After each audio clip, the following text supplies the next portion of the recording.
তালের বড়া যারা খেতে পছন্দ করো না, আজকের রেসিপি তাদের জন্য।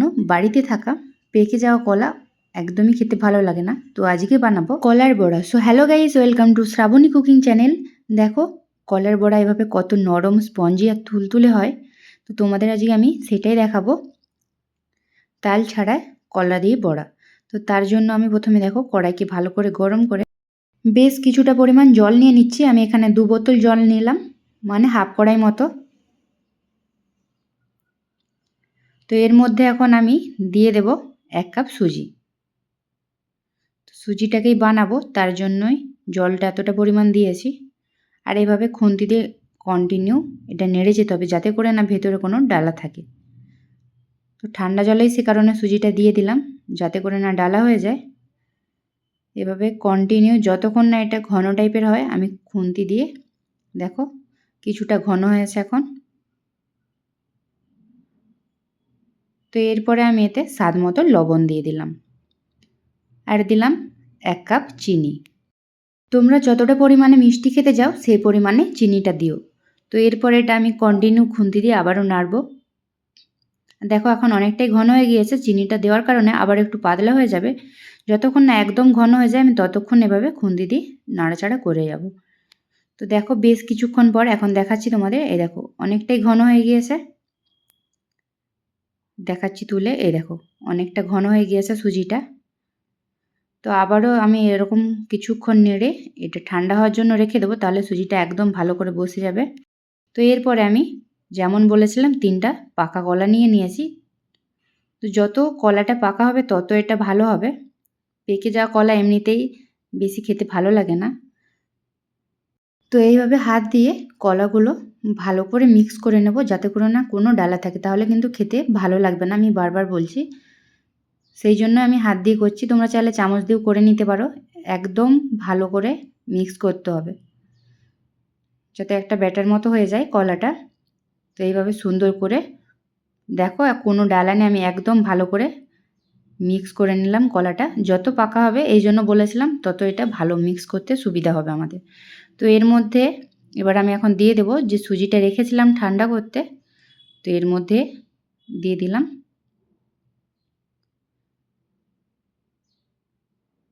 সুজিটা ঠান্ডা হয়ে যেতে এখন কতটা বসে গিয়েছে দেখেছ।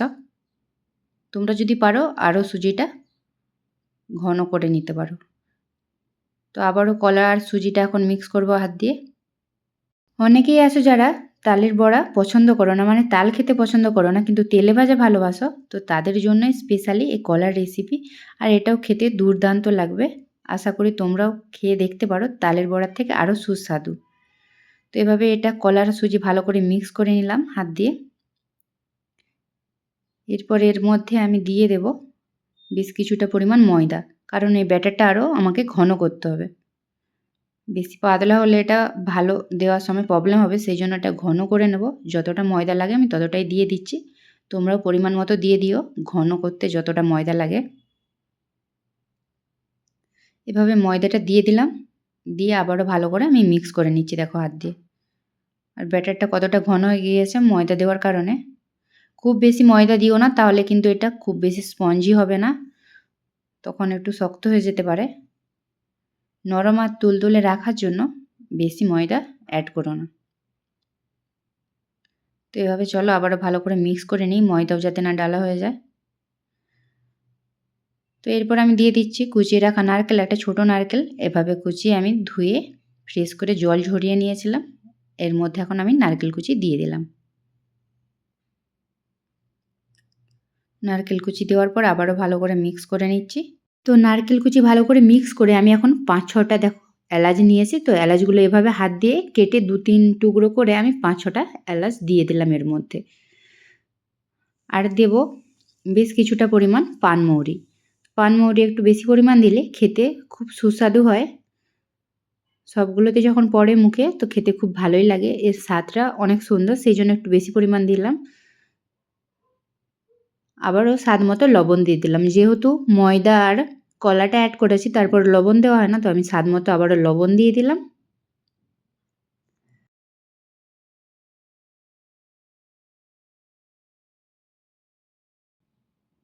তো এরপরে আমি এতে আবার 1/2 কাপ চিনি অ্যাড করলাম। যেহেতু তখন সুজিতে 1 কাপ চিনি দিয়েছিলাম, সেই জন্য হাফ কাপ এখন দিলাম। তোমরা যে যেমন মিষ্টি খেতে চাও সেরকম চিনির পরিমাণ দিও। আমি একটু বেশি পরিমাণ চিনি দিলাম। তো চিনি দেওয়ার ফলে এটা আর একটু পাতলা হবে, তাতে কোনো অসুবিধে নেই। তো ব্যাটারটা দেখেছো আমার মোটামুটি ঘন আছে। তো চিনি দেওয়ার পর আবার এভাবে হাত দিয়ে মিক্স করে নেবে ভালো করে। তোমরা যদি কম মিষ্টি খেতে চাও তো সুজিতেই একদম চিনি দিয়ে দিও, এতে আর চিনি অ্যাড করার দরকার নেই।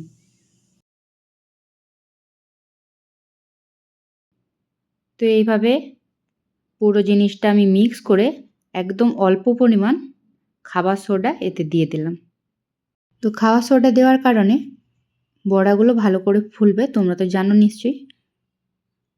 তো আবারও এটা দেওয়ার পর আমি ভালো করে মিক্স করে নিচ্ছি। তো একদম এইভাবে রেডি করে নেওয়ার পর আমি 30 মিনিটের জন্য এটা ঢাকনা দিয়ে রেখে দেব। তো এদিকে দেখো আমি বেশ কিছুটা তেল নিয়েছি। তেলটা ভালো করে গরম করে গ্যাসের ফ্লেম একদম লো করে এর মধ্যে একদম এক সারিভাবে এগুলোকে দিয়ে দেব। তেলটা দেখতে পাচ্ছ অনেকটা পরিমাণেই নিয়েছি, কিন্তু এতটা তেল আমার লাগবে না, যাতে করে জিনিসটা ভেসে থাকে পুরো, সেই কারণে তেলটা বেশি দিয়েছি। তো এতটা তেল লাগবে না, এই তেলটা তোমরা পরেও রান্নার কাজে ব্যবহার করতে পারবে। তো পুরো কড়াইটা এভাবে ভর্তি করে নিলাম ছোট ছোট করে এভাবে দিয়ে। তো এখন দেখো আমার এক সাইড ভাজা হয়ে গিয়েছে, আমি এখন এগুলো উল্টে দেব। একটা একটা করে সবগুলো আমি খুন্তি দিয়ে উল্টে নেব।